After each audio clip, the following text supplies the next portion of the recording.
কিয়ামত যত কাছে আসবে মানুষের সদাচরণ তত হারিয়ে যাবে। মানুষ হয়ে যাবে পশু প্রাণীর মতো, কেউ কাউকে মানবে না, কেউ কাউকে মূল্যায়ন করবে না। সমাজের সত্যবাদী যারা তাদেরকে মিথ্যাবাদী বলা হবে, মিথ্যাবাদী যারা তাদেরকে সত্যবাদী বলা হবে, আত্মসাৎকারীকে আমানতদার বলা হবে, আর আমানতদার ব্যক্তিকে আত্মসাৎকারী বলা হবে। সমাজে মতবিরোধ বেশি দেখা দিবে, মানুষ হবে পশু প্রাণী আগাছার মতো, দায়িত্বশীলরা হবে ইতর শ্রেণীর নিম্ন শ্রেণীর মানুষ। আবু মুসা আশআরী রাদিয়াল্লাহু তাআলা আনহু বলেন, রাসূল সাল্লাল্লাহু আলাইহি ওয়াসাল্লাম বলেছেন, কাইফা বিকুম বিজামানিন, তোমাদের কি হবে, যুগের কি হবে, তোমাদের কি হবে, যুগের কি হবে, তোমাদের কি হবে, যুগের কি হবে। ইযা উবকিতুম ফি হুসালাতিন মিনান নাস, যখন তোমরা থাকবে আগাছার মাঝে। সমাজের লোক হবে আগাছা, পশু প্রাণীর মতো, কেউ কাউকে মানবে না। তখন তোমাদের কি হবে, যুগের কি হবে। অমারাজাতিল ওহুদ, মানুষের ওয়াদা অঙ্গীকার আমানতদারি থাকবে না। অখতালাফাত ফিহিম, মানুষের মধ্যে মতবিরোধ বেড়ে যাবে। এটা দেখা দিকে দেখালেন এভাবে, ফাসাব্বাকা বাইনা আসাবিহি, ডান হাতের আঙ্গুলগুলিকে বাম হাতের আঙ্গুলের মধ্যে ঢোকালেন, ঢোকে বললেন, দেখো যেভাবে আঙ্গুলগুলি একটা আর একটার মধ্যে ঢোকে গেল, মানুষ সমাজে মতবিরোধ বেড়ে যাবে, কেউ কাউকে মানবে না। এমনিভাবে মসজিদে হবে মারামারি, স্কুলে হবে মারামারি, মাদ্রাসায় হবে মারামারি, রাস্তাঘাটে হইচই হবে, কেউ কাউকে মানবে না। মুআয ইবনে জাবাল রাদিয়াল্লাহু তাআলা আনহু বলেন, রাসূল সাল্লাল্লাহু আলাইহি সাল্লাম বলেছেন, বাদা নবুওয়াতান বিরাহমা, বাদা বিল ইসলাম ও রাহমা, ও বাদা বিনবুওয়াতিন রাহমা, নেতৃত্ব শুরু হয় নবী দিয়ে ও দয়া দিয়ে। কোন নবীর নেতৃত্ব চলেনি আল্লাহর দয়া ছাড়া।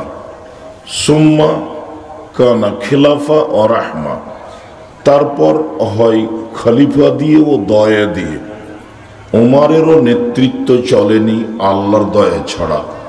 সুম্মা মুলকানা আজুজান, তারপর নেতৃত্ব দিবে এমন ব্যক্তি জোরজার মুল্লুকতার, নীতিগতভাবে হবে না। সুম্মা তাকুনু উতুওয়ান ও জাবরিয়াতান ও ফাসাদান ফিল ফারজ, সমাজে বিপর্যয় সৃষ্টি করে, মারামারি করে, জোর করে যে কোনো মূল্যে মানুষ নেতৃত্ব দিবে। তখন তাদের স্বভাব হবে চারটা। এক, ইস্তাহিলুনাল হারিরা, তারা রেশমি কাপড়কে বৈধ মনে করবে। অল ফরুজা, জেনাকে তারা বৈধ মনে করবে।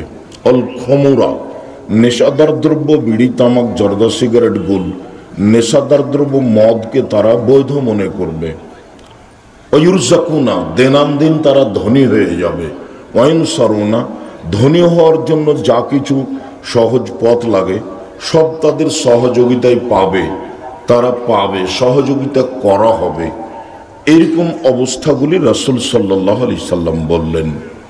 এক পল্লীর বেদুইন, অশিক্ষিত গাঁওয়ার মানুষ হঠাৎ জিজ্ঞাসা করলে এসে, মাতা সাত, কিয়ামত কবে হবে? আল্লাহ রসুল তার সাথে কথা বললেন না। আল্লাহ রসুল নিজে মানুষের সাথে কথা বলছিলেন, যার কারণে কথার মধ্যে কথা ঢোকাতে হয় না। এটা একটা শিষ্টাচার। পল্লীর মানুষ জানে না, ঢোকেই বলছে মাতা সাত, কিয়ামত কবে হবে। আর তার সাথে কথা বললেন না। সাহাবীগণ মনে করলেন হয়তো বা আল্লাহ রসুল তার উপরে অসন্তুষ্ট হয়েছেন, কথা বললেন না কেন। যাক, যখন রাসূলের আপোষে কথা শেষ হলো তখন বললেন, মানিস সাইল, জিজ্ঞাসাকারী কে? কেউ কথা বলে না। আবার বলছেন, মানিস সাইল, জিজ্ঞাসাকারী কে? কেউ কথা বলে না। মানিস সাইল, জিজ্ঞাসাকারী কে? তো তিনি বললেন আমি জিজ্ঞাসা করলাম কিয়ামত কবে হবে? তখন আল্লাহ রাসূল বললেন, এই যা জয়াতিল আমানাত ফান্তাজির ইসাদ, যেদিন 10-এর পয়সা ধ্বংস হবে সেদিন কিয়ামত হবে। মসজিদের পয়সা মানুষ মেরে খাবে, মাদ্রাসার পয়সা মানুষ মেরে খাবে, 10-এর সম্পদ মানুষ ভাগ করে নিবে নিজের সম্পদের মতো করে, তখন কিয়ামত হবে। পল্লীর বেদুইন মানুষ কথাটা বুঝতে পারল না, বলল কাইফা ইয়াজাতুহা, 10-এর সম্পদ কিভাবে ধ্বংস হবে, তা কিভাবে নষ্ট হতে পারে? তখন আল্লাহ রাসূল বললেন, এ যা উসসাদাল আমর এলাকায় আহলি ফান্তাজির ইসাদ, যখন দায়িত্ব অযোগ্য মানুষের হাতে তুলে দেওয়া হবে তখন কিয়ামত হবে, তখন 10-এর পয়সা ধ্বংস হবে। যারা মসজিদের সভাপতি সেক্রেটারি হবে তারা মসজিদের উপযুক্ত নয়, যারা মাদ্রাসার সভাপতি সেক্রেটারি হবে তারা তার উপযুক্ত নয়, যারা চেয়ারম্যান মেম্বার এমপি মন্ত্রী হবে তারা আসে, সেটা একদিন চলে আসে, মরণ একদিন চলে আসবে। দেখেছিলাম বয়স একদিন 40, দেখি এখন 60, তারপরে দেখব শেষ, এরই নাম জীবন। এ দিয়ে দাঙ্গামা হাঙ্গামা করে, চালচলন চরিত্র নষ্ট করে, আচরণ ধ্বংস করে দুদিন বেঁচে থেকে কোনো লাভ নেই। আজকের আলোচনা সদাচরণ। দিন যত যাবে সদাচরণ তত উঠে যাবে। সদাচরণ কি জিনিস মানুষ এটা ভুলে যাবে, সদাচরণ হয়ে যাবে মানুষের কাছে ঘোড়ার ডিমের মতো। সদাচরণ শুধু মানুষ মুখে শুনবে, মুখে বলবে, যেমন ধৈর্য, ধৈর্য মানুষ মুখে বলে, মানুষ কানে শোনে। ধৈর্য মানুষ কি জানে ধৈর্য কাকে বলে? ও তো সুযোগ পালে দুটা কথা বলে নিল, ও তো থামলো না। তো ধৈর্য কি জিনিস? ধৈর্য তো বুঝতে পারল না।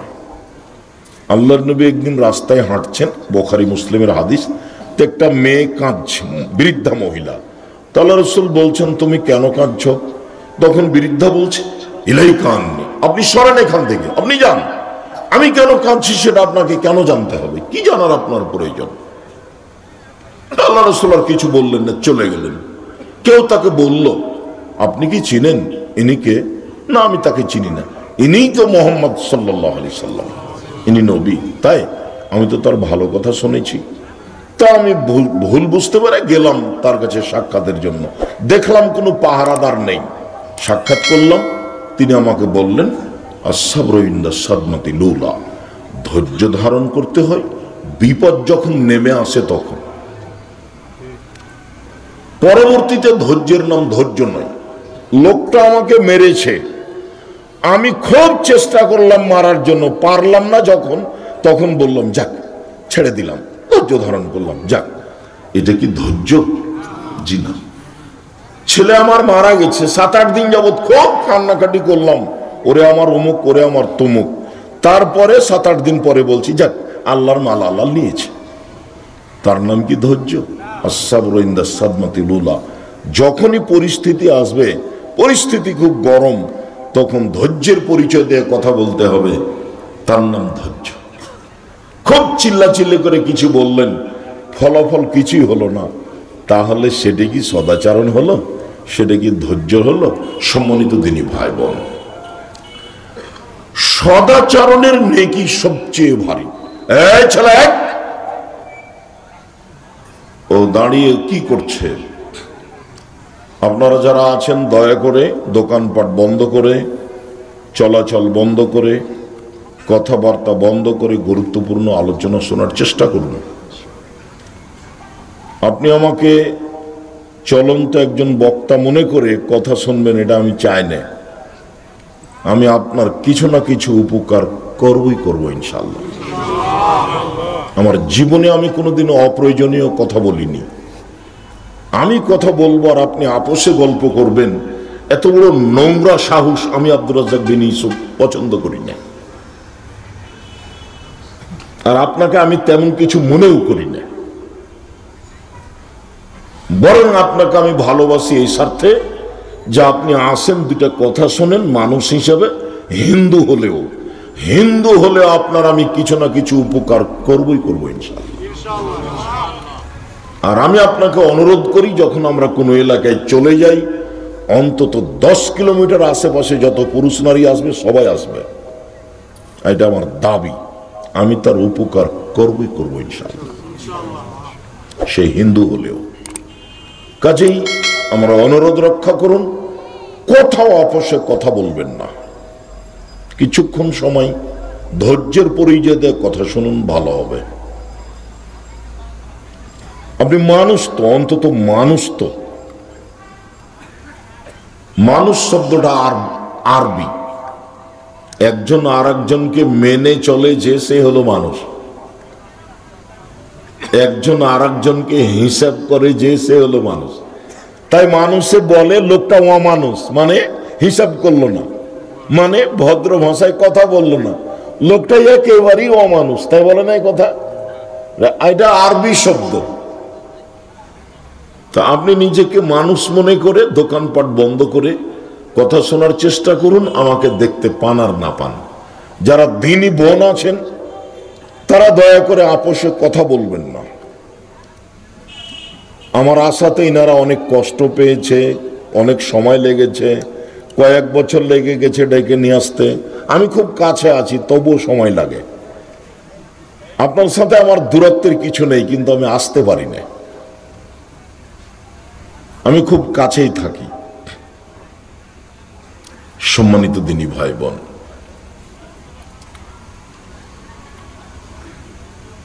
সবচেয়ে ভারী নেকি সদাচরণের নেকি, সবচেয়ে দামি ইবাদত সিয়াম, রোজা। বৃহস্পতিবার সোমবার সিয়াম থাকবেন। বাৎসরিক পাপ নেকি, সাপ্তাহিক পাপ নেকি পেশ করা হয় আল্লাহর কাছে বৃহস্পতিবার সোমবার। তো আল্লাহর নবী বলতেন যে আমার যখন রিপোর্টটা আল্লাহর কাছে পেশ করা হবে, তো আল্লাহ দেখুক যে আমি সিয়াম আছি, এটা আমাকে ভালো লাগে। তাই তিনি বৃহস্পতিবার সোমবার সিয়াম থাকতেন। আর বাৎসরিক রিপোর্ট পেশ করা হয় শাবান মাসে, যার কারণে তিনি শাবান মাসে বেশি বেশি সিয়াম থাকতেন, রিপোর্ট ধরার আশায় যে কোনো মূল্যে আমার রিপোর্টটা সিয়াম অবস্থায় পেশ করবই করব। তাই প্রায় পুরো শাবান সিয়াম থাকার চেষ্টা করতেন, শুধু খালি রিপোর্ট ধরার আশায়। তবে তার জানা ছিল না সেদিন 15ই শাবান। কিভাবে কিভাবে ভারত, বাংলাদেশ, পাকিস্তানের আলেম ওলামা জেনে নিয়েছে সেদিন 15ই শাবান। তাই তারা কলকারখানা, অফিস আদালত, কোর্ট কাচারি, শিক্ষা প্রতিষ্ঠান সবকিছু বন্ধ করে রাতে গোসল করে আতর গোলাপ মেখে দিনে রোজা থাকে। তার নাই 15ই শাবান, যেটা রাসূলের জানা ছিল না। ধর্ম এত পাগল নয়, ধর্ম এত পাগল নয়। ধর্ম একজনের কথা দিয়ে চলে, যার নাম মুহাম্মদ সাল্লাল্লাহু আলাইহি ওয়াসাল্লাম। পৃথিবীর কোন মানুষের 5 পয়সা দাম নেই। উমর রাদিয়াল্লাহু তাআলা আনহু যত বড় ঈমানের অধিকারী হোক না কেন, তার কথা ধর্মে চলবে না। যে ধর্মে 1 গিলাস পানি পান করলে 5টা বিধান লাগে, সে ধর্ম মানুষের কথা দিয়ে চলতে পারে না। 1 গিলাস পানি, অবাক ধর্ম। 1 গিলাস পানি পান করলে 5টা বিধান লাগে, ডান হাতে ধরতে হয়। যদি চায়ের স্টলে দেখানো বাম হাতে চা খাচ্ছে, তার মানে ও শয়তান। আল্লাহ রাসূল বলছেন যে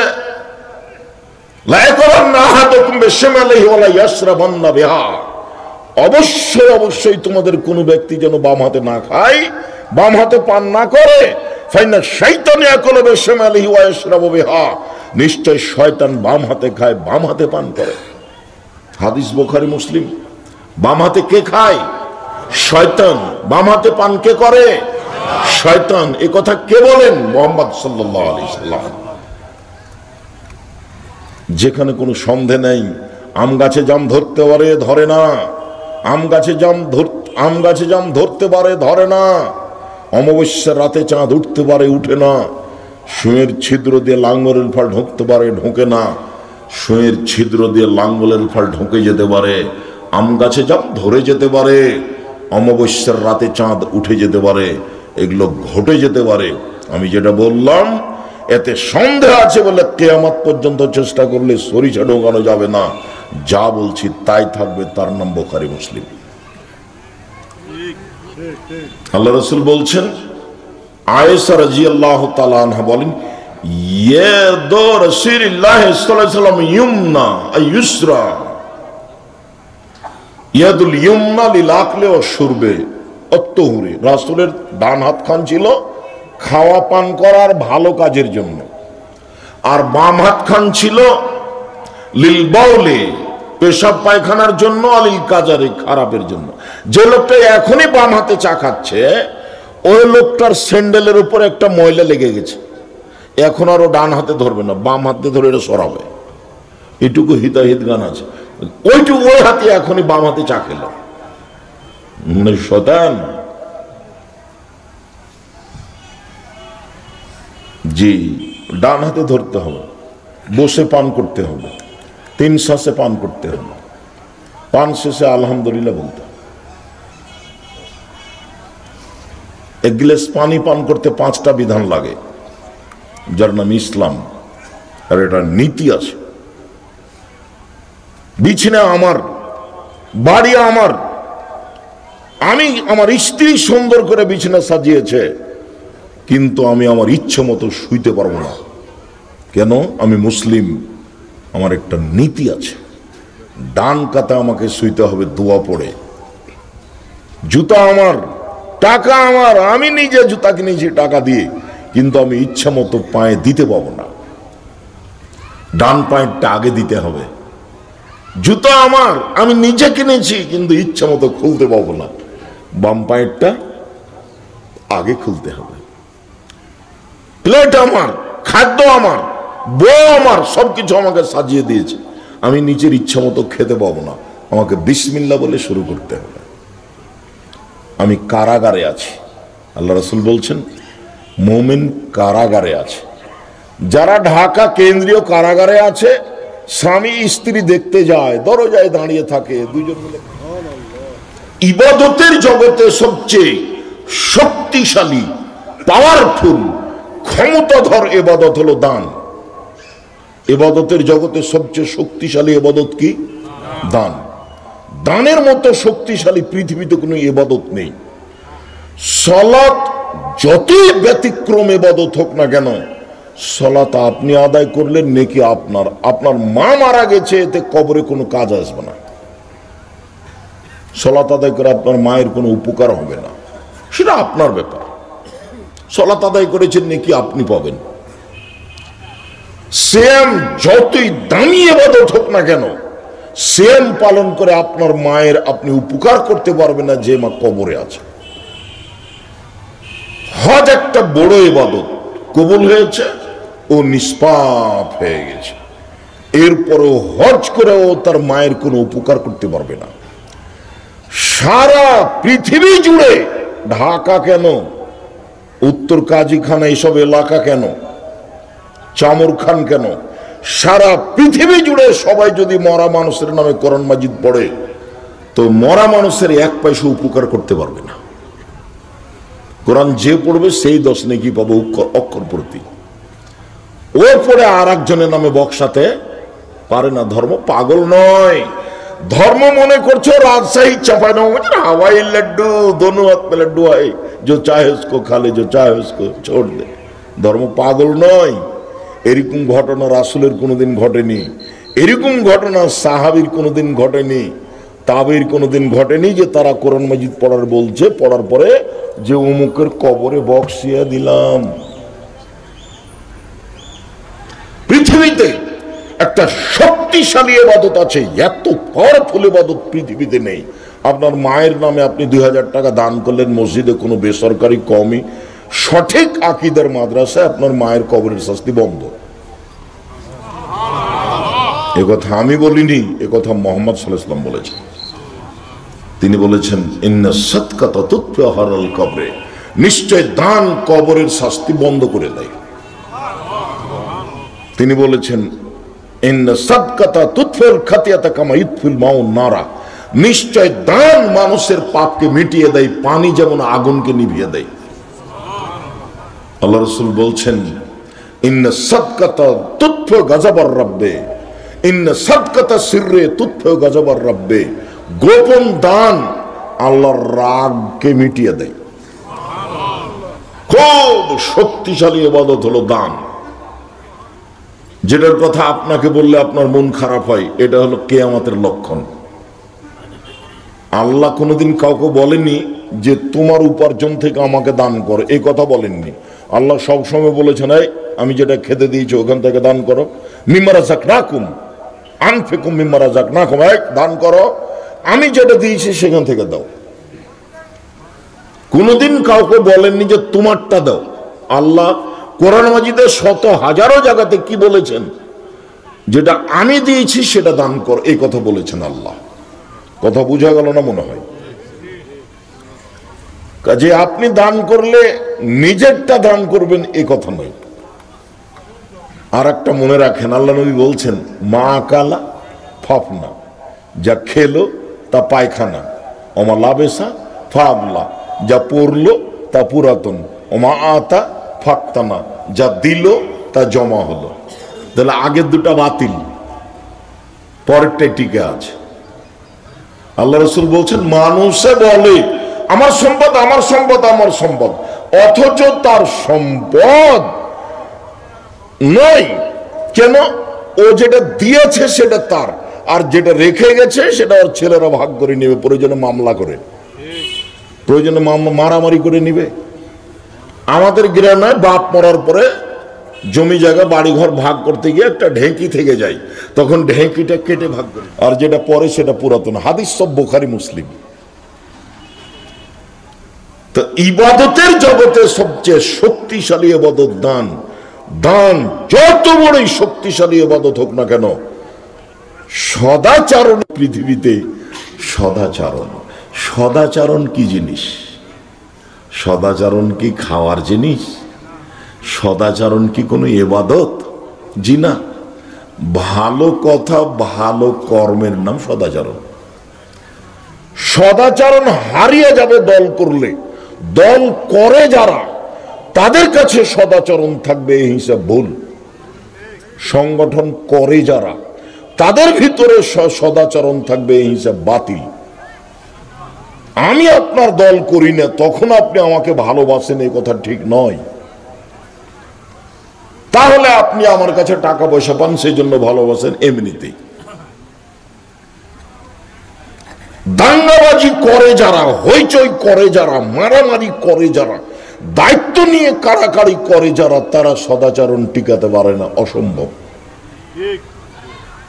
সদাচরণ টিকাতে হলে একবারে খালি থাকতে হবে। যেন সকালে যখন উঠবেন তখন আপনার কেউ শত্রু নাই, যখন ঘুমাবেন তখন বলবেন, আল্লাহ যার সাথে যা কিছু ভালো মন্দ ছিল সব মাফ করে দিলাম, ঘুমিয়ে গেলাম। আবার যখন উঠবেন বলে রাখবেন সবকে, এই শোনো, কারো ব্যাপারে আমার সামনে যেন কিছু বলো না। আব্দুর রাজ্জাক সাহেব জানেন আপনার যে কাজের লোক তিনজন না, আমার খুব খারাপ, এরকম কথা যেন আমার কাছে বলো না। সকালে উঠতে তুমি এমন একটা লোকের কথা আমার ব্যাপারে বললে, সারা দিন খালি আমি চিন্তা করলাম, ও মনে হয় আসলেই খারাপ, ও মনে হয় আসলেই খারাপ, ও মনে হয় আসলেই খারাপ। সদাচরণ কেমনে টিকবে? আর দোকানে আড্ডা পিটলে তো সদাচরণের কোনো প্রশ্নই আসে না। তাই আমি বলেছি, উপদেশে চারটে জিনিস আপনি মেনে চলেন, ভালো হবে। 1, 5 ওয়াক্ত সালাত। 2, হালাল রুজি। 3, কোরআন তেলাওয়াত, অন্তত সূরা ইখলাস 3 বার, 24 ঘন্টায় একবার পড়বেন অন্তত। দিয়ে নিজেকে বলে রাখবেন যে আমি কোরআন মাজিদ পড়ি, এই যে সূরা ইখলাস 3 বার পড়লাম। 4, দুজন যেখানে বসে আছে সেখানে বসবেন না। দোকানে বসে আড্ডা পিটা চিরদিনের জন্য হারাম। আমরা জীবনে কোনোদিন দোকানের সামনে বসিনি, তত বেঁচে আছে। দোকানের সামনে বসে গল্প করবেন আর কেউ কারো বদনাম করবে, আপনি শুনবেন, তখন আপনি ভালো আচরণের মানুষ এটা হতে পারে। আর মুরব্বী মানুষ, বেটারা টাকা পয়সা ইনকাম করে, প্রতি বছর হজে যায়, এসার সালাত আদায় করে মাথায় টুপি দিয়ে সুন্দর করে দোকানে বসে আছে, ল্যাংটা মেয়ে আসছে দোকানে। ওকে যদি জিজ্ঞাসা করা হয়, মুরব্বী আপনি কি মনে করছেন আমি খুব ভালো? না, কি করি আসলে, এক কাপ চা খাবো তো সেই জন্য বসে আছি। মানে ও বুঝতে পারছে যে আমি এখন ভালো নই। আপনি জিজ্ঞাসা করে দেখেন যে দোকানে বসে আছে এখন, আমি আব্দুর রাজ্জাক বিন ইউসুফ কথা বলছি, কত তার দুঃসাহস, সে দলপাটি কিভাবে করে এখনো সে বসে গল্প করছে। তার একটু শরম হয় না, তার একটু লজ্জা হয় না, তার একটু হায়া হয় না, তার একটা ইতস্তবোধ হয় না, তার একটা বোধোদয় কাজ করে না, তার একটা মানবতা কাজ করে না। মানবতা ভিন্ন জিনিস, বোধোদয় ভিন্ন জিনিস, হিতাহিত জ্ঞান ভিন্ন জিনিস। এটা লুপ পেয়ে যাবে, মানুষ হয়ে যাবে আগাছা, মানুষ হয়ে যাবে পশু প্রাণীর মতো। একথা আমি বলিনি, একথা আল্লাহ বলছেন, একথা নবী বলছেন। সম্মানিত দিনী ভাই বোন, দাঙ্গাবাজি করে, জুলুম করে, অত্যাচার করে, মামলা করে, আর একজনকে অপমান করে, হেনস্থা করে কেউ কোনোদিন সদাচারের অধিকারী হতে পারে না, অসম্ভব। সদাচরণ।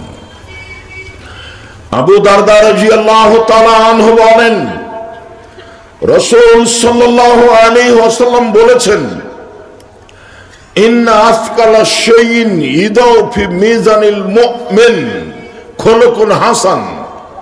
বিচারের মাঠে মুমিন পুরুষ নারীর নেকির পাল্লায় সবচেয়ে যেটা ভারী নেকি হবে সেটা সদাচরণ। সবচেয়ে ভারী, অধিক ভারী। স্ত্রীকে গালি দিয়ে, বোকামি, সৌদি আরবে কাজ করতে গেছে, 5 বছর যাবত আসছে না, রোজ স্ত্রীর সাথে গন্ডগোল করে, রোজ একবার করে তালাক দেয়। একবার যদি স্ত্রীর উপরে সন্দেহ করেন বা আপনার উপরে যদি স্ত্রী সন্দেহ করে, তাহলে আর টিকতে পারবেন না। কেন? এখন শয়তান লেগে গেছে। এখন আপনাকে এদিকে ওদিকে নিয়ে যেতে যেতে যতক্ষণ পর্যন্ত তালাকের কথা না বলবেন ততক্ষণ পর্যন্ত ছাড়বে না। আর যখন বলবেন তোকে 1 তালাক তোকে দিই, তোকে 100 তালাক দিলাম, তুই যা, তারপরে এখন আর শয়তান নেই। এখন কি হবে? তো হুজুর বলেন কি করতে হবে? না, আর কোনো পথ নেই, 1 রাতের জন্য বিবাহ দিতে হবে। ধর্ম পাগল হয়ে গেছে, 1 রাতের বিবাহ দিতে হবে। মুয়াজ্জিন সাহেবকে ঠিক করা আছে, সকালে তালাক দিয়ে দিবে। বাঁচার কি পথ পেলে আব্দুর রাজ্জাক সাহেবের কাছে যাও। কি ঘটনা? এই ঘটনা, বউ রক্ষা করা যায়। কতদিন হলো? বলে 90 দিন পার হয়ে গেছে। তাহলে তো আর হয় না, বিবাহ পড়াতে হবে। 90 দিন পার হয়নি। ঠিক আছে, বউ নিয়ে আসেন। বউ 1 তালাক হয়েছে। 1 বৈঠকে 100 তালাক, 1 তালাকই হয়। 1 হায় যে 100 তালাক, 1 তালাকই হয়। সম্মানিত দিনী ভাই বোন, শয়তান সুযোগ পাবে, তাহলে আপনি টিকতে পারবেন না। শয়তানের একটা দাবি আপনাকে শোনায়, এই ছেলে, শয়তানের দাবিটা আপনাকে আগে শোনাই। শয়তান বলছে, অবাক হবেন আপনি শয়তানের কথা শুনে। আমিও মাঝে মধ্যে অবাক হই, শয়তানের এত ক্ষমতা, কেমনে টিকা যায়? আল্লাহর দয়া ছাড়া টিকা খুব কঠিন। শয়তান বলছে,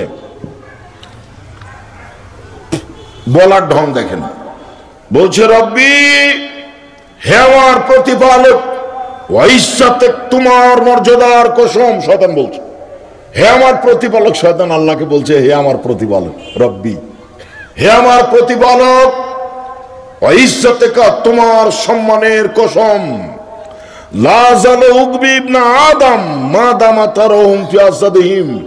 আদম সন্তানের দেহে যতক্ষণ পর্যন্ত শ্বাস থাকবে, আমি ওকে ভ্রান্ত পথে, ভুল পথে নিয়ে যাবই, যে কোনো মূল্যে।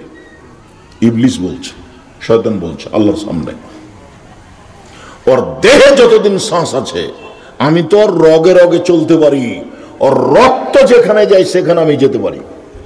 এত ক্ষমতা তার। এই ক্ষমতা নিয়ে বলছে আল্লাহকে, প্রতিপালক, আদমের ছেলে মেয়েকে আমি পাপী করবই। তখন উত্তরে যদি আল্লাহ বলতেন যে না, পারবি না, তাহলে হতো, কিন্তু আল্লাহ এই কথা বললেন না। এখন আল্লাহ তার পরিচয় দিয়ে বলছেন, ওয়াইসাতি ওয়া জালালি ওয়া ইরতিফায়ে মাকানি, আমার মর্যাদার কসম, আমার সম্মানের কসম, আমার উচ্চতার কসম, আমার মর্যাদার কসম, আমার সম্মানের কসম, আমার উচ্চতার কসম, লাজালো আগফিরু লাহুম মাস্তাগফিরুনি, যতবার ক্ষমা চাইবে ক্ষমা করে দিব, যতবার ক্ষমা চাইবে ক্ষমা করে দিব, যতবার ক্ষমা চাইবে ক্ষমা করে দিব। তাহলে মানে ক্ষমা চাইতে হবে, নাহলে তো হচ্ছে না কাজটা। যদি আল্লাহ বলতেন শর্ট তুই পারবি না কিছু করতে, শর্ট, তাহলে হতো। কিন্তু সেটা তো আর বললেন না। বললেন যে আচ্ছা ঠিক আছে, আদম সন্তান যতবার বলবে আমার ভুল হয়েছে ততবার আমি কি বলবো, আচ্ছা ঠিক আছে, আচ্ছা ঠিক আছে, ক্ষমা করলাম, ক্ষমা করলাম, আস্তাগফিরুল্লাহ বলতে হবে। তাই হাদিসে কুদসিতে এসেছে, ইয়া আদম মা দাওয়াতানি ওয়া রাজাউতানি, তুমি যেভাবে ডাকো আমি সেভাবে থাকি।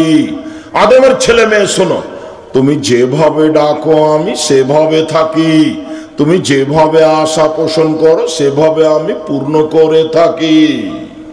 গাফারতু লাকা ওয়ালা উবালি, আমি তোমাকে ক্ষমা করে দিই, আমি পরোয়া করি না তুমি কত বড় পাপী। তুমি যেভাবে ডাকো আমি সেভাবে থাকি, আমি পরোয়া করি না তুমি কত বড় পাপী, আমি পরোয়া করি না তুমি কত বড় পাপী। তুমি যেভাবে ডাকো আমি সেভাবে থাকি, যেভাবে আশা পোষণ করো সেভাবে পূর্ণ করে থাকি। ইবনে আদম লাউ বালাগাত যুনুবুকা আনা সামায়ে, আদমের ছেলে মেয়ে শোনো, তোমার পাপ বেশি হতে হতে যদি আকাশে লেগে যায়, পাপ পর পাপ আকাশ জমিন পূর্ণ হয়ে আছে। ফাস্তাগফিরতানি, তুমি আমার কাছে ক্ষমা চাইলে, গাফারতু লাকা ওয়ালা উবালি, আমি তোমাকে ক্ষমা করে দিব, আমি পরোয়া করি না তুমি কত বড় পাপী। তুমি যেভাবে ডাকো আমি সেভাবে থাকি। ডাকার বিষয়টি থেকে গেল। বিচারের মাঠে ডাকার বিষয়টা থাকবে না, তবু একটা জিনিস থেকে যাবে। বিচারের মাঠে আবার আল্লাহ আমাদের সামনে আসবেন, সব পুরুষ নারী আদমের ছেলে মেয়ে উপস্থিত হবে, আল্লাহ সেখানে উপস্থিত হবেন। আল্লাহ তখন বলবেন, ইবনে আদম লা আতাইতা বিকুরাবিল আরজা খাতায়া সুম্মা লাকিতানি লা তুশরিক বিশাইয়া লা আতাইতুকা বিকুরাবিহা মাগফিরা। আদমের ছেলে মেয়ে শোনো, আজকে বিচারের মাঠে উপস্থিত হয়েছো পাপ আর পাপ নিয়ে, আকাশ জমিন পরিমাণ পাপ, এত পাপ নিয়ে বিচারের মাঠে উপস্থিত হয়েছো। আমি আল্লাহ তোমার সামনে উপস্থিত হয়েছি সেই পরিমাণ ক্ষমা নিয়ে। তোমার যেই পরিমাণ পাপ আমার সেই পরিমাণ ক্ষমা, তোমার যেই পরিমাণ পাপ আমার সেই পরিমাণ ক্ষমা। তোমার পাপ যত আমার ক্ষমা তত, তোমার পাপ যত আমার ক্ষমা তত। যদি শিরক না থাকে, এখানে একটা কথা থেকে গেল, যদি শিরক না থাকে, এটা বাংলাদেশ, বিপদ সীমার উপর দিয়ে শিরক চলে, তার নাম বাংলাদেশ। বাড়িতে, মাঠে ঘাটে, স্কুলে, কলেজে, বিশ্ববিদ্যালয়ে, সব জায়গাতেই এমন শিরক আছে। শিরকে দেশ একবারে পরিপূর্ণ হয়ে আছে। রাস্তাঘাট শিরকে ভর্তি হয়ে আছে, বাড়িঘর শিরকে ভর্তি হয়ে আছে। ছেলেটা বলছে দেশ ট্রাভেলস গাড়ি, সূর্য বলছে শাহ মকদুমের পবিত্র ভূমি। এই বেটা, রাজশাহী বলে শাহ মকদুমের পবিত্র ভূমি, শাহ মকদুমের বাপের ভূমি। রাজশাহী কার ভূমি? আল্লাহ। তো গাড়ির সুপারভাইজার কি বলছে?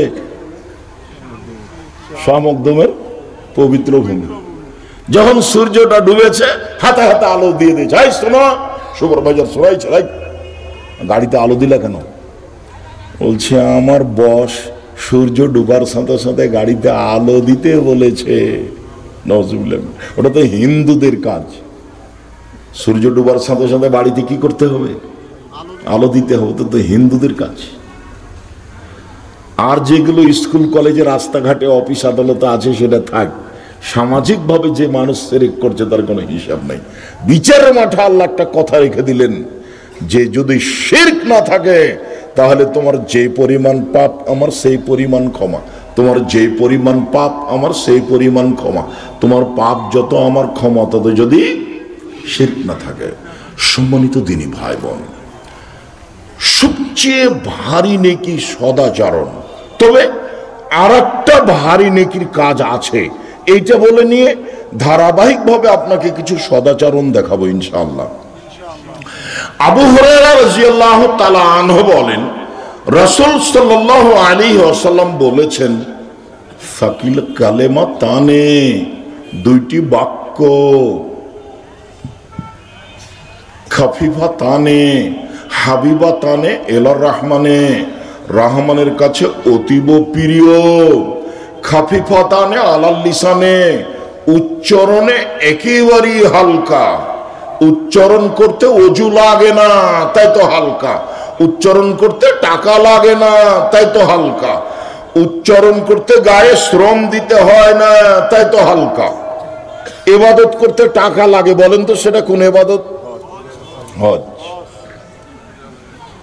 ইবাদত করতে কষ্ট পাওয়া যায়, অনেক সময় লাগে তাকে করতে, বলেন তো সেটা কি? সিয়াম। ইবাদত করতে উঠা বসা করা লাগে, এটা একটা ঝামেলা আছে। ওযু কত কষ্ট, সেটা কি? সালাত।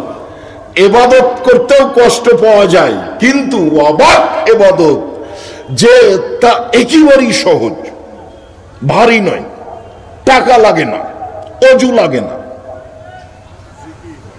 সাকিলাতানে ফিল মিজানে, দাঁড়ি পাল্লায় খুব ভারী, অতীব ভারী। সুবহানাল্লাহি ওয়া বিহামদিহি সুবহানাল্লাহিল আযীম, সুবহানাল্লাহি ওয়া বিহামদিহি সুবহানাল্লাহিল আযীম। কোনো বার নেই। এ দোয়া ইউনুস নয় যে 1,00,000 বার পড়বেন। দোয়া ইউনুস এলে হুজুর ভুল পথে নেই যে বলতে 1,00,000 বার পড়ো। জীবনে কোনোদিন মানুষ 1,00,000 বার টিকাতে পারবে ভাইজান? কখন ভুল হয়ে গেছে, কোন তালে চলে গেছে, তাকে বলছে হুজুর আমি পড়েছি। ধর্ম এরকম। দোয়া ইউনুস আপনি পড়েন, আপনার মতো পড়েন। আল্লাহ বলছেন পৃথিবীতে মানুষ যে কোনো বিপদে পড়ে দোয়া ইউনুস পড়বে, আমি আল্লাহ তাকে রক্ষা করব। এ কথা আল্লাহ বলেন।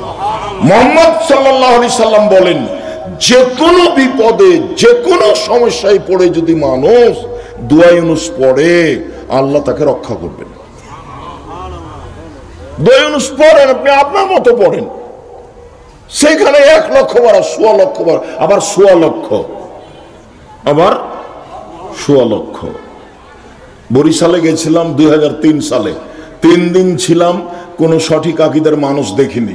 মাগরিবের পরে এক জায়গাতে কথা বলছিলাম, কথা যখন বলা শেষ হলো, একটা লোক লাফ দিয়ে উঠে বুকের সাথে জড়িয়ে ধরে বলছে 40 বছর পরে চাঁপাইনবাবগঞ্জের ভাষা শুনলাম, শুনতেই ভালো লাগে। আমার বাসায় চলেন দাওয়াত, চলেন। খেতে বসেছি, খাওয়া শেষ হয়েছে। তার একটা মেয়ে ঘর থেকে বলছে হুজুর আমার একটা কথা। কি কথা? আমাদেরকে আমাদের পীর সাহেব বলেছেন আমার ছোট ভাইটা দুষ্ট, সেই জন্য 1,00,000 বার দোয়া ইউনুস পড়তে বলেছেন আমার মাকে। তো আমার মা 1,00,000 বার ইউনুস পড়েছেন, তো ভুল ত্রুটি হলে কি গুনাহ হবে? তাহলে তোমার পীর সাহেবেরও ভুল, তোমারও ভুল। 1,00,000 বার মানুষ দোয়া ইউনুস টিকাতে পারবে, হিসাব করতে পারবে কতবার পড়লো। কেমন কথা! একটু যে কেউ বুঝতে চায় না, ধর্ম কি আর এমন হতে পারে? সুবহানাল্লাহি ওয়া বিহামদিহি সুবহানাল্লাহিল আযীম। কোনো বার নাই, যে যা পারে খালি লুটে নেকি। শ্বাস বন্ধ হয়ে গেলে কাজে আসবে। শ্বাস বন্ধ হয়নি, বোঝা যায়নি। সূরা ইখলাস 3 বার পড়লে একবার কোরআন মাজিদ পড়ার সময় নেকি হয়। আপনারা দেখছেন সবাই যে তাহলে অনেক নেকি পাবে। আরে আপনি নেকি নেন না, আপনি ব্যাগ ভর্তি করে নেন না, ওর কি অভাব আছে? ওর নাম আজিজ, পরাক্রমশালী। ওর নাম কাদির, তাকে কেউ পারে না। তার রহমতের দয়ার অভাব নেই।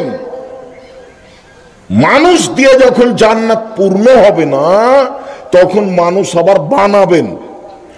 আর যখন জাহান্নামী দিয়ে পূর্ণ হবে না, তখন পা ঢুকিয়ে দিয়ে জাহান্নামকে পূর্ণ করে দিবেন। তো মানুষ ইবাদত করে সবাই জান্নাতে চলে গেলে কোনো সমস্যা নেই, সবাই চলে যাক, তাতে কি আছে? একটা হাদিস এসেছে, উমামা বাহিলি রাদিয়াল্লাহু তাআলা আনহু বলেন আল্লাহ রাসূল বলছেন ওয়াদানি রাব্বি, আমার প্রতিপালক আমার সাথে ওয়াদা করেছেন, আমার প্রতিপালক আমার সাথে ওয়াদা করেছেন আইয়ুদখিলা মিন উম্মতি ৭০,০০০ বেগরে হিসাব ওয়ালা আযাব, আমার উম্মতের ৭০,০০০ মানুষকে হিসাব নিকাশ ছাড়াই জান্নাতে দিবেন, যাদের কোনো হিসাব নিকাশ হবে না। মা কুল্লি আলফিন ৭০,০০০, আবার 70,000-এর প্রত্যেক হাজারের সঙ্গে আরো 70,000, 70,000-এর প্রত্যেক হাজারের সঙ্গে আরো 70,000। ওয়াসালাসা হাসায়াতিন মিন হাসায়াতি রব্বি, তারপরে আমার প্রতিপালক জাহান্নাম থেকে 3 অঞ্জলি মানুষ বের করে জান্নাতে দিয়ে দিবেন। আমার প্রতিপালক 3 অঞ্জলি মানুষ জাহান্নাম থেকে বের করে জান্নাতে দিয়ে দিবেন।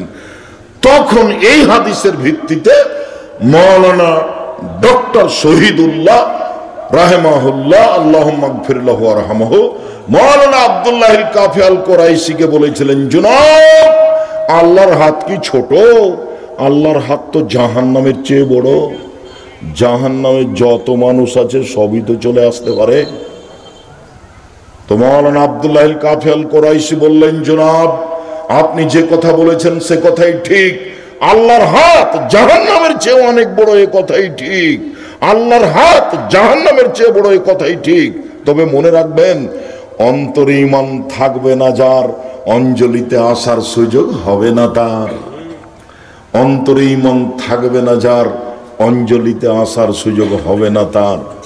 মুহাম্মদ সাল্লাল্লাহু আলাইহি ওয়াসাল্লাম বলেছিলেন, চাচা আপনি লা ইলাহা ইল্লাল্লাহ খালি বলেন মুখ দিয়ে, বাকিটুকু কি করা লাগে আমি দেখে নিব।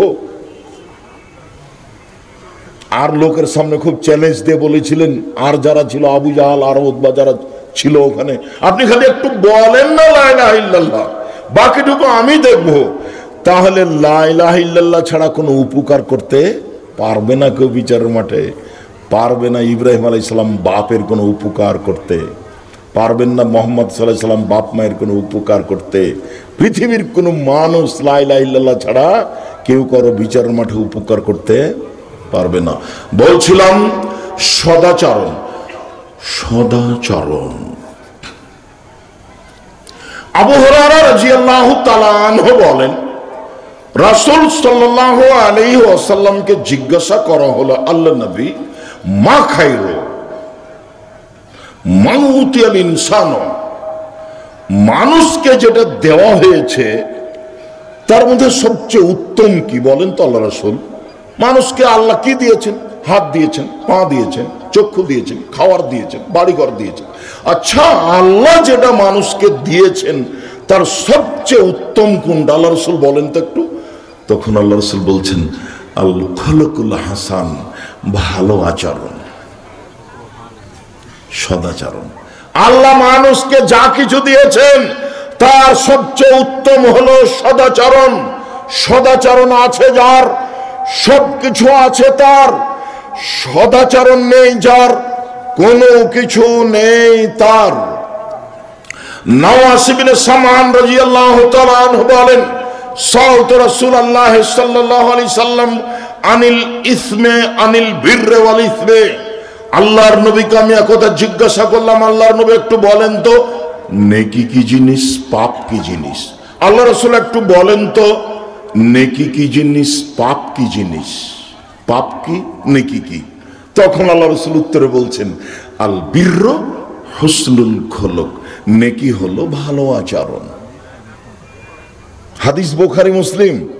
আল্লাহ রাসূল বলবেন নেকি হলো তাহাজ্জুদ। আল্লাহ রাসূল বলবেন নেকি হলো হজ। আল্লাহ রাসূল বলবেন নেকি হলো সিয়াম, রোজা। আল্লাহ রাসূল বলবেন নেকি হলো কোরআন তেলাওয়াত। কিন্তু এগুলো একটাও বললেন না, উত্তরে বললেন নেকি হলো সদাচরণ। খুব কঠিন, সদাচরণের উপরে টিকে থাকা খুব কঠিন। আপনিও দোকানদার, আমিও দোকানদার, দুইজন দুই দোকানে বসে আছি।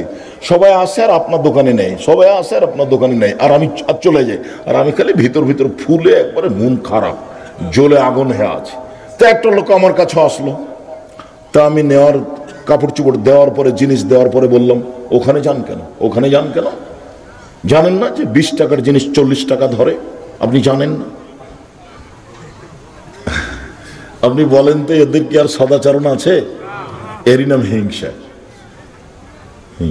মাওলানা মানুষ উঠে বলছে, সালাম দিয়ে উঠে বলছে, আপনারা খালি হুমড়ি খেয়ে পড়েন। মানে উনি কোথাও গেলে মানুষজন থাকে না, আর কেউ কোথায় গেলে মানুষজন ভর্তি, তখন মনটাই খারাপ হুজুরে। আচ্ছা, এগুলো করে কি হবে? সদাচরণে থাকতে হবে, ফয়সালা উপরওয়ালার কাছে আছে। বিশ্বাস করেন আমি বলতে পারবো না, তবে আমার জীবনে আমি দেখি, আমি কোনো জিনিস আমার জীবনে পরিকল্পনা করে করিনি, আমার কোনো পরিকল্পনা নেই। আমি জাতিকে বলেছি আমি হলাম কচুর পাতার পানি। চাঁপাইনবাবগঞ্জের ভাষাতে কচুর পাতার পানি মানে তার দাম নেই। কচুর পাতার উপরে যে পানি আছে, একটু বাতাস আসলে খালি টলমল করে, এ পড়লো এ পড়লো এ পড়লো। আমি হলাম কচুর পাতার পানি, আমি কিছুই না। আমার মনে বড় স্বাদ, আমি এই দেশের মাটিতে উন্নত মানের প্রতিষ্ঠান গড়বই ইনশাআল্লাহ, যেখানে ছেলে মেয়ে বাংলা ইংরেজি আরবি উন্নত মানের শিক্ষা অর্জন করে জাতির অন্যায়ের বিরুদ্ধে লড়বে, মুখে কলমে মিডিয়ায় লড়বে ইনশাআল্লাহ। যে কোনো মূল্যে এদেশের সর্ববৃহৎ শিক্ষাদানের সর্বোচ্চ প্রতিষ্ঠান জামিয়া সালাফিয়া, শিরক মুক্ত প্রতিষ্ঠান জামিয়া সালাফিয়া, বিদআত মুক্ত প্রতিষ্ঠান জামিয়া সালাফিয়া, দল মুক্ত প্রতিষ্ঠান জামিয়া সালাফিয়া। আলাইহি ওয়াসাল্লামের আদর্শ হচ্ছে সবচেয়ে উত্তম আদর্শ। রাসূল সাল্লাল্লাহু আলাইহি ওয়াসাল্লাম বলেন, লা ইয়াদখুলুল জান্নাতা আর-রাহিমু মুআল্লাকাতুন বিল আরশ, সদাচরণ আরশের সাথে ঝুলন্ত অবস্থায় আছে। এইদিকে লক্ষ্য করবেন, সদাচরণ আরশের সাথে ঝুলন্ত অবস্থায় আছে। সদাচরণ বলে, মান ওয়াসালানি ওয়াসাহুল্লাহ ওয়া মান কাতানি কাতাহুল্লাহ, যে আমাকে নিবে আল্লাহ তাকে নিবেন, যে আমাকে ছেড়ে দিবে আল্লাহ তাকে ছেড়ে দিবেন। যার নম্র আচরণ আছে তার আল্লাহ আছে, যার নম্র আচরণ নেই তার প্রতি আল্লাহর দয়া নেই।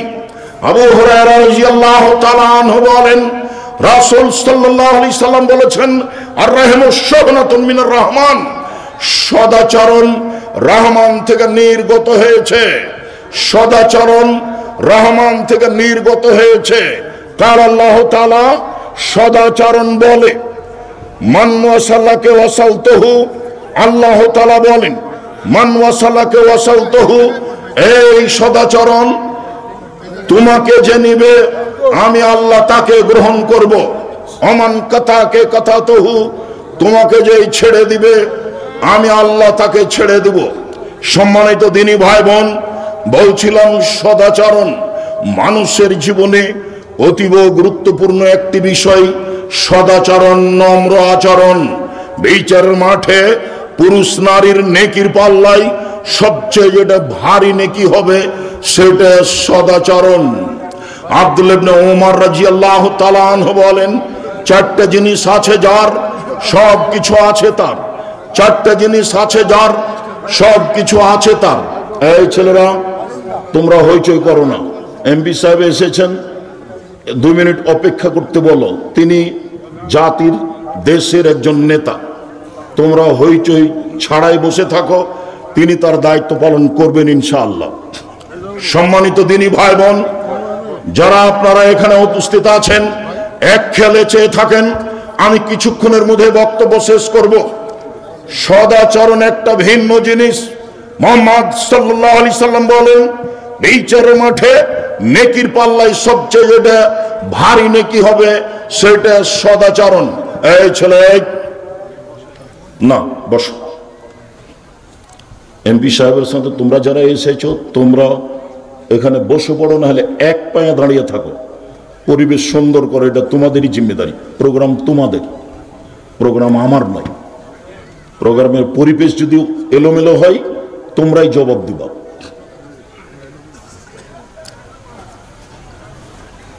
ভদ্রতা বজায় রেখে দায়িত্ব পালন করো।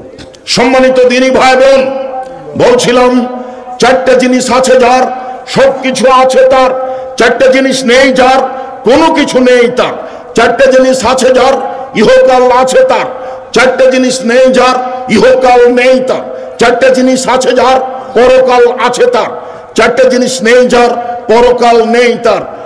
এক, হিফজ আমানাতিন, আমানতের রক্ষা, আমানতদার যেই তার ইহকাল পরকাল আছে।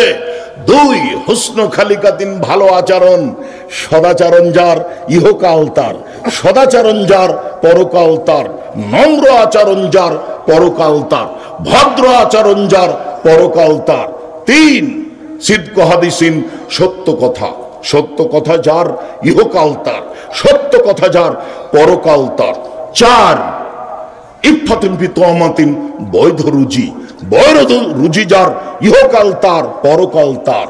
শুনুন সম্মানিত দিনী ভাই বোন, 4, 1 আমানতের রক্ষা, 2 নম্র আচরণ, 3 সত্য কথা, 4 হালাল রুজি। যার কারণে বলি আপনাদেরকে উপদেশ 4টা মনে রাখবেন। 1 5 ওয়াক্ত সালাত, 2 হালাল রুজি, 3 কোরআন তেলাওয়াত, 4 আড্ডা পিটা চিরদিনের জন্য নিষেধ। কোন জায়গায় বসে, দোকানে 2 জন বসে আছে, ওখানে বসে আড্ডা পিটবেন না। ওখানে কারো বদনাম হচ্ছে, আপনি খালি বললেন ঠিকই বলেছেন, চেয়ারম্যান সাহেব আসলেই খারাপ, এই যে আপনি কথাটা বললেন, এইটা এক পাল্লাতে দেন, আর পুরো জীবনের নেকি এক পাল্লাতে দেন, দেখি কোনটা ভারী হয়। এখন এই মানুষের সদাচরণ নেই। সদাচরণ খুব ভিন্ন জিনিস। আনাস রাদিয়াল্লাহু তাআলা আনহু বলেন, রাসূল সাল্লাল্লাহু আলাইহি ওয়াসাল্লাম বলেছেন, মান সাররাহু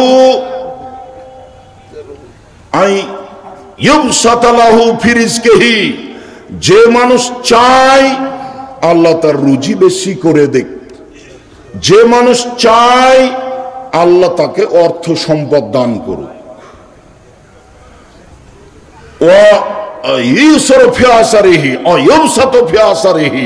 যে মানুষ চায় যার বয়স আল্লাহ তার বেশি করে দেখ, তার হায়াত বাড়িয়ে দেখ, এটা যে চায়, ফল এসেল রাহেমাহু, সে যেন সদাচরণ করে।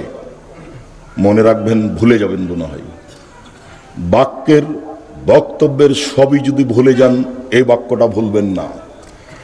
কেউ যদি রুজি বেশি করতে চায় জীবনে,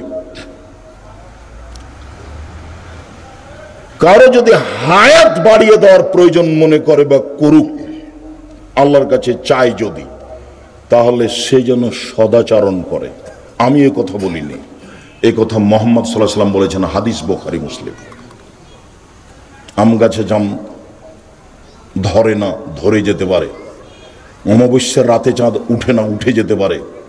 সুঁয়ের ছিদ্র দিয়ে লাঙ্গলের ফাল ঢোকে না, ঢোকে যেতে পারে। অবাস্তব কাজগুলি ঘটে যেতে পারে। আমি যেটা বললাম, এতে সন্দেহ আছে বলে কিয়ামত পর্যন্ত চেষ্টা করলে সরিষা ঢোকানো যাবে না। যা বলছি তাই থাকবে, তার নাম বুখারী মুসলিম।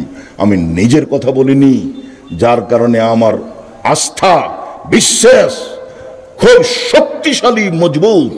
এখান থেকে ফিরে আসার কোনো সুযোগ নাই, এ কথা মুহাম্মদ সাল্লাল্লাহু আলাইহি সাল্লাম বলেছেন। আবু হুরায়রা রাদিয়াল্লাহু তাআলা আনহু বলেন, রাসূল সাল্লাল্লাহু আলাইহি সাল্লাম বলেছেন, লা ইরুদ্দুল কাদারা ইল্লা দুআ, দুআ মানুষের ভাগ্যকে পরিবর্তন করে দেয়। ওয়ালা ইয়াজিদুল উমরা ইল্লা বিল বিররি, সদাচরণে মানুষের বয়স বেশি হয়ে যায়। ওয়া ইউরামুর রিজকু বিযামবি, পাপের কারণে মানুষের রুজিতে সমস্যা নামে। ব্যবসায়ের খেয়েছে মানে সে পাপ করেছে,